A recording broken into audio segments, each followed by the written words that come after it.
chers gueux, chers riens, chers sans-dents, chers arabes, chères femmes opprimées par le patriarcat, chères lesbiennes unijambistes, chers clodos, chers bouseux des campagnes, mes très chers camarades gilets jaunes, cette allocution vous est adressée. Cela fait désormais plusieurs décennies qu'une seule pensée politique est autorisée en France. Permettez-moi de la résumer. Nous nous devons d'être ravis d'avoir été dépossédés de notre souveraineté et de notre indépendance nationale sur l'autel de l'Union européenne, car nous n'avons nul besoin en tant que Français de définir les politiques publiques les plus à même d'assurer notre bonheur. Des gens très intelligents, très riches et ayant les meilleures relations peuvent le faire pour nous, en allemand et en anglais essentiellement, car dans l'arrière-boutique de la grosse commission européiste, nos très chers amis américains et germaniques décident de tout.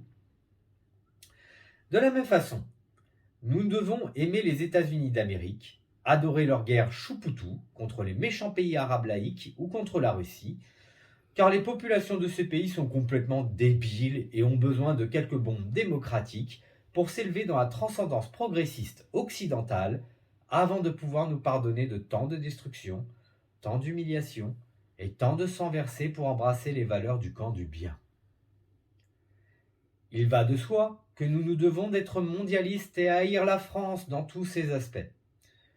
Nous ne devons formuler aucun discours aux accents patriotiques qui puissent faire ombrage aux vues impérialistes de nos gentils amis anglo-saxons et pouvant choquer quelques gauchistes à la pensée pure et altermondialiste. Le monde est un grand village, ne l'oubliez pas. Et la France, en tant que chef public de cette grande maison planétaire, se doit d'accueillir toutes les populations qui souhaitent profiter de la générosité de nos dirigeants avec nos impôts pour y implémenter leurs considérations culturelles et linguistiques par-delà les nôtres. On ne vient plus en France par amour pour notre pays, mais bien parce que l'on exigera de l'étranger aucune adaptation, aucun respect de nos mœurs ou us et coutumes. La France est désormais une vieille putain que l'on peut violer et détrousser sans craindre l'expulsion. Enfin, il va de soi que le régime totalitaire que nous subissons se doit d'être appelé démocratie. Quiconque voudrait faire entendre que la démocratie n'existe que lorsque le peuple a le réel pouvoir de légiférer, voter les lois et défaire sa représentation si besoin est, n'est en réalité qu'un vilain populiste incapable d'admettre que le prolo est bien trop con pour savoir ce qui peut améliorer sa condition sociale. Aujourd'hui, à l'ère où nos gentils représentants jouent à qui a la plus grosse avec la Russie et où les usurpateurs ont la main sur nos institutions, il va de soi que toute forme de contestation du régime macronien est forcément le fait d'individus marginaux, potentiellement terroristes et à coup sûr parfaitement complotistes. En fait, l'on peut dire que la majorité du peuple est complotiste. Les enquêtes du Cevipof, par exemple, témoignent que l'écrasante majorité des Français n'accordent aucun crédit au narratif médiatique de nos prétendus journalistes, pas plus qu'aux partis politiques ou aux syndicats, pour nous informer et s'ériger en contre-pouvoir face à des intérêts prédateurs. C'est fort de ce constat qu'est née l'idée du parti complotiste français. Les gueux n'ayant plus aucune structure politique pour se battre, il nous fallait résoudre cette difficulté. Mais nous avons souhaité ajouter au cahier des charges quelques ambitions que vous ne retrouverez dans aucun autre parti politique. En premier lieu, nous affirmons haut et fort être là pour renverser l'ensemble de notre oligarchie. Depuis l'Élysée jusqu'au ministère, en passant par le Parlement, le Conseil d'État, le Conseil constitutionnel et jusque dans les médias publics, nous sommes résolus à nettoyer les écuries d'Augias de tous les traîtres et collabos qui s'y accrochent pour servir d'autres intérêts que ceux du peuple français. Nous plaçons cette ambition politique au-dessus de toutes les autres, car elle est justement le préalable à tout le reste. Avec la constitution d'une trésorerie de guerre, nous engagerons des poursuites au pénal contre des dirigeants s'étant compromis dans des crimes de lèse-nation, de financement du terrorisme, de violation du droit international ou de corruption.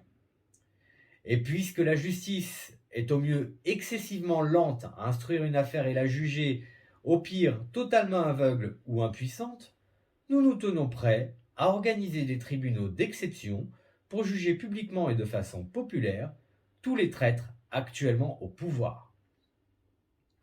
Habituez-vous à ce mot tabou dans tous les autres partis politiques, les syndicats ou les médias. Nous assumons dire que la France est gouvernée par des traîtres qui agissent pour le compte d'intérêts financiers ou étrangers. Parmi les autres grandes lignes politiques du parti complotiste français, il y a certains axes qui seront irréductibles, à savoir la sortie de l'UE, l'euro et l'OTAN, l'introduction du référendum d'initiative citoyenne dans notre Constitution, l'ouverture d'une constituante pleinement populaire sans qu'aucune assemblée particulière ne puisse décider pour nous de la nature de notre futur contrat social et civique, enfin, l'abolition immédiate de toutes les lois et décrets portant atteinte à nos libertés fondamentales. Par ailleurs, nous ne cachons pas notre volonté quant à réchauffer nos relations avec la Russie et adopter une diplomatie de paix et de promotion du développement en Afrique, tant pour emmerder les va-t-en-guerre occidentaux que pour assurer la France de tout péril militaire ou migratoire sur le long terme. On ne résout pas la misère dans le monde en accueillant tous les exilés économiques de cette planète. Pas plus qu'on ne contribue à la paix en humiliant et en sanctionnant continuellement les quelques États non alignés aux vues américaines sur la marche du monde. On se prémunit au contraire des effets délétères des politiques actuelles des traîtres au pouvoir, par le soutien au développement économique des pays les plus pauvres, ainsi que par le dialogue et même des partenariats stratégiques avec les États qui résistent aux ingérences américaines et plus largement occidentales sur leur territoire. Tel est l'intérêt de la France, et nous sommes résolus à défendre ce seul intérêt-là. Nous revendiquons ne pas être les larbins des USA, de l'Union européenne ou de toute autre puissance étrangère. Nous préférons de très loin être les larbins du peuple français. Enfin, le parti complotiste français a vocation à se structurer dans ses formes de façon différente de tous les autres partis. Deux écueils propres à toutes les organisations politiques doivent absolument être évités. La direction stratégique et militante ne peut être définie par des gens qui ont le souci permanent de leur image et de soigner leur communication à des fins électorales. Le parti complotiste français étant une structure créée par de véritables militants et activistes, nous n'avons que faire des discours châtiés d'intellectuels et politiques dont les ambitions de pouvoir stérilisent un certain franc-parler et la nécessité d'agir concrètement. Cela ne signifie pas se fermer à la réflexion et au travail de rédaction d'un programme politique. Cela signifie que nous sommes un parti militant qui ne craint nullement de se montrer provocateur, subversif et accentuer l'essentiel de sa communication sur la base d'événements publics que nous organiserons. Les politiciens ont l'habitude de brider l'esprit d'initiative de leur soutien pour s'assurer que jamais leur précieuse image publique ne soit ternie par quelques militants un peu trop exaltés. De notre côté, si ce n'est la légalité de nos actes à respecter, nous souhaitons que l'écrasante majorité de nos adhérents donnent un peu de leur temps à des actions, qu'ils en soient eux-mêmes à l'initiative et à l'exécution, sans que quiconque les empêche d'agir. Ce point clé de notre organisation n'est absolument pas secondaire. Il est le fruit d'un constat ayant empêché différentes formations dites souverainistes de transcender la censure médiatique qu'ils ont toujours subie par des actions publiques d'envergure. Nous irons devant des grands médias pour les défier. Nous irons devant les permanences parlementaires pour rappeler à nos députés que nous sommes attentifs à leur vote. Nous irons devant des régiments et bases militaires pour les appeler au secours. Nous ferons tout ce qu'il nous est possible de faire légalement pour jeter le discrédit sur notre oligarchie politique et conduire à son renversement. L'autre écueil que nous souhaitons éviter, c'est de perpétuer la volonté de déresponsabilisation de chacun par l'entremise d'un gourou, un chef haillon ou leader quelconque, sur lequel reposerait toute la charge de faire vivre le parti complotiste français. Le fait de se chercher un Jésus, un sauveur, un meneur, est une logique culturelle et anthropologique qui dessert la raison critique comme l'implication personnelle. Si, comme dans toute organisation politique, il nous faudra des cadres et spécialistes à certains échelons utilitaires, ceux-ci ont vocation à émerger par le plébiscite des militants, depuis le niveau local jusqu'au niveau national. Nous reconnaissons immédiatement que de nombreux talents existent, et si dans un premier temps, les premiers référents et spécialistes seront nommés par le fait du prince dans le seul but d'avancer vers nos objectifs, nous laisserons aux adhérents et militants locaux le soin de se choisir leurs représentants, que ce soit en matière de communication, d'animation, de gestion administrative ou autre. Nous ne souhaitons pas que chacun soit candidat à quelque chose, mais plutôt que chacun reconnaisse à son camarade ses propres compétences et talents et le promeuve à une fonction où il sera le plus utile à la cause. Ce mode d'organisation laisse toute latitude aux militants pour définir les normes démocratiques internes au parti et être les seuls décisionnaires de toute réforme statutaire de celui-ci.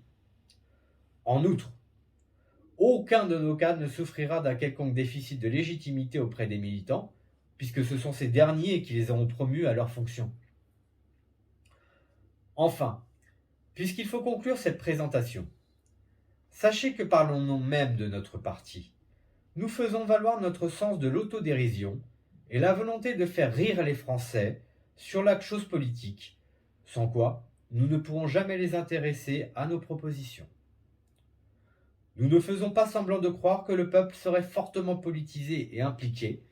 Nous actons bien au contraire son dégoût profond de la politique et son désintérêt croissant pour la chose publique.